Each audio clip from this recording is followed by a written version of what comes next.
ایک دن نبی پاک صلی اللہ علیہ وآلہ وسلم کی بارگاہ میں ایک شخص آیا۔ اس نے کلمہ پڑھا، مسلمان ہو گیا۔ قبیلہ بنو سلیم سے اس کا تعلق تھا اور وہ اپنے قبیلے میں سب سے زیادہ غریب تھا۔ نبی پاک صلی اللہ علیہ وآلہ وسلم نے فرمایا اس کی مدد کرو۔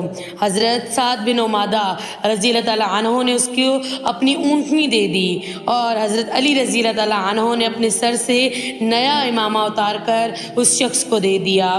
حضور صلی اللہ علیہ وآلہ وسلم نے حضرت سلمان فارسی کی ڈیوٹی لگائی، فرمایا اسے باقی سب کچھ تو مل چکا ہے لیکن اس کے کھانے پینے کا بندوبست آپ کا ہے، کسی بھی گھر سے پتہ کریں۔ تو حضرت سلمان فارسی فرماتے ہیں کہ میں گھر سے نکلا تو میری سب سے پہلے نظر حضرت فاطمہ رضی اللہ تعالیٰ عنہا کے دروازے پر پڑی۔ میں نے دستک دی، اندر سے بولی کون ہے؟ تو میں نے کہا میں غلام سلمان فارسی ہوں۔ میں نے تمام معاملہ آپ رضی اللہ تعالیٰ عنہا کے گوش گزار کیا تو فرمانے لگی میرے لیے کیا حکم ہے؟ تو میں نے عرض کی بی بی صاحبہ اس نے کچھ بھی نہیں کھایا۔ تو فرمانے لگی میں اس کی کھانے پینے کے مدد کرتی ہوں، میں اس کے کھانے پینے کا بندوبست کرتی ہوں۔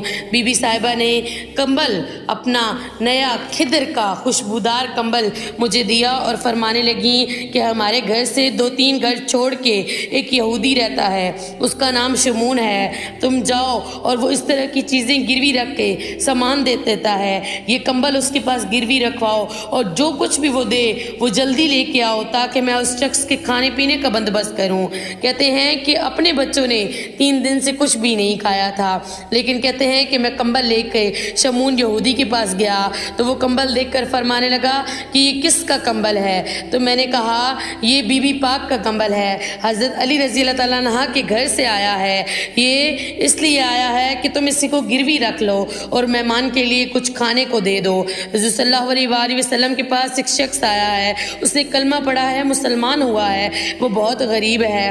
تو شمون کہنے لگا کہ میں بھی تورات پڑھا کرتا تھا، آج ہی سویرے میں پڑھ کے آیا ہوں کہ آخری امت میں ایک نبی پاک صلی اللہ علیہ وآلہ وسلم کے جو قریبی لوگ ہوں گے وہ اپنا پیٹ کاٹ کر دوسروں کی مدد کریں گے، اور میں یہ آج صبح پڑھ کے آیا تھا اور آپ نے مجھے اس کا نظارہ کرا دیا ہے۔ آپ سارا سامان لے جائیں، گندم لے جائیں، اناج لے جائیں، ہر قسم کا سامان آپ لے جائیں، لیکن بی بی صاحبہ کو کہہ دیں کہ آپ میرا یہ سامان بھی قبول کر لیں، اور میری آنکھوں پہ جو پٹی بنی ہوئی تھی آپ کے کمبل بھیجنے نے میری وہ پٹی اتار دی ہے، میں آپ کے لیے اس سامان کی بھی قربانی دیتا ہوں اور آپ کے بابا کا کلمہ پڑھ کر مسلمان بھی ہوتا ہوں۔ سبحان اللہ، یہ تھی میری بی بی پاک حضرت فاطمہ رضی اللہ تعالیٰ عنہا کی نبی پاک صلی اللہ علیہ وآلہ وسلم کی امت سے محبت۔